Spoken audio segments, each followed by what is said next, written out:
अल्लाहुम्मा सल्ली अला मोहम्मद व अला आले मोहम्मद इल्ला बिज़िक्रिल्लाहि मुत्मइनुल कुलूब। अल्लाह के ज़िक्र से दिल मुतमईन होते हैं। अस्सलामु अलैकुम मेरी यूट्यूब फैमिली, कैसे हैं आप सब? उम्मीद है कि खैर खैरियत से होंगे। जब हम नमाज़ पढ़ते हैं तो हम अल्लाह से बात करते हैं और जब कुरान पाक पढ़ते हैं तो अल्लाह हमसे बात करता है। यानी कि अल्लाह ताला ने हमें समझाया है कि सिर्फ मुझसे ही बात करो, मुझसे ही मांगो, क्योंकि मैं ही हूँ तुम्हारी तकलीफ़ों का इलाज ढूंढने वाला। अल्लाह ताला 24 घंटों में हमें 5 वक्त मौका देता है कि हम अपने दुख, अपनी दर्द, अपनी तकलीफ़ें अपने रब से बयान करें और उसके पास हाजिर हों।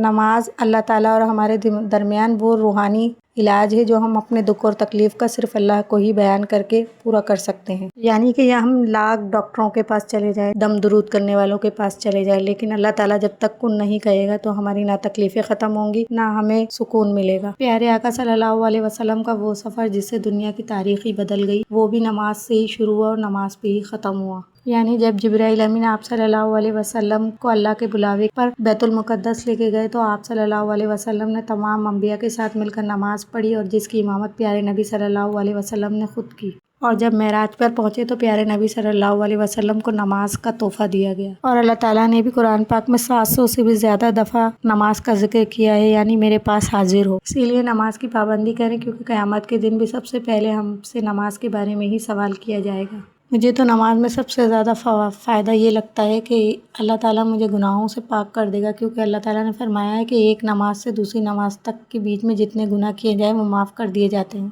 नमाज की पाबंदी हमें अल्लाह से करीब और शैतान की कुर्बत से दूर कर देता है। आप जानते हैं शैतान ने कभी अल्लाह की वादानियत से इनकार नहीं किया, पर सजदे से इनकार किया था और वो इब्लीस बन गया क़यामत तक के लिए। तो फिर सोचें हम दिन में कितनी मरतबा सजदे से इनकार करते हैं, उसको अपनी सुस्ती, काहली या अपनी दूसरी वजूहात की बिना पर छोड़ देते हैं। नमाज हम पे फ़र्ज़ की गई है और ये किसी हालत में भी माफ़ नहीं है, ना बीमारी, ना मौत, ना जंग की हालत। करबला तो हमें याद है, पर मौला हुसैन का आखिरी सजदा हमें याद नहीं। अल्लाह ताला से मोहब्बत करें ताकि वो हमें अपनी बेशुमार नेमतें दें। आप जानते हैं फरिश्ते जो अल्लाह ताला की सबसे प्यारी मखलूक है, उन्होंने भी जब इब्लीस का हशर देखा तो फ़ौरन सजदे में गिरे। बिस्मिल्लाहिर्रहमानिर्रहीम। फ़वैलुल लिल मुसल्लीन अल्लज़ीना हुम अन सलातिहिम साहून। कुरान पाक में अल्लाह ताला फरमाता है इन नमाजियों के लिए हलाकत है जो नमाज से गाफिल हैं। नमाज कायम करें। अल्लाह ताला हम सबको नमाज कायम करने वाला बनाए, आमीन। मुझे अपनी दुआओं में याद रखें। मेरे चैनल को लाजमी सब्सक्राइब करें। अल्लाह हाफ़िज़।